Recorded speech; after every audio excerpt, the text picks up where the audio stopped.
Hello everyone, welcome back to my channel. యూకేలో మనం ట్రామ్స్లో travel చేసేటప్పుడు ఖచ్చితంగా టికెట్స్ అనేవి తీసుకున్నాలి. మన ఫ్రెండ్స్ కానీ ఇక్కడ ఆల్రెడీ ఉన్న వాళ్ళు కానీ ఏం కాదు అంటారు కొందరు.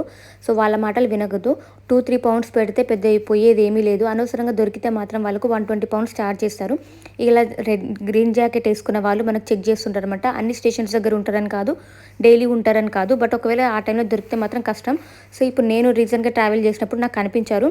నేను కాంటాక్ట్లెస్ కార్డ్ యూజ్ చేశాను. సో వాళ్ళ దగ్గర కాంటాక్ట్లెస్ మిషన్ ఉంటుంది. సో ఆ మిషన్ పెడితే మనము టికెట్ పే చేసామా లేదా అని తెలిసిపోతుంది. లేకపోతే డైరెక్ట్ మన టికెట్ కూడా చూపించవచ్చు. చూడండి, వాళ్ళని బయటికి కూడా సరిగ్గా అటు ఇటు వెళ్ళనీయకుండా వాళ్ళని అక్కడే బ్లాక్ చేసేసి మరి ప్యాసింజర్స్ని అందరినీ చెక్ చేస్తున్నారు. సో ఒక్కరు దొరికినా సరే 120 పౌండ్స్ అనమాట.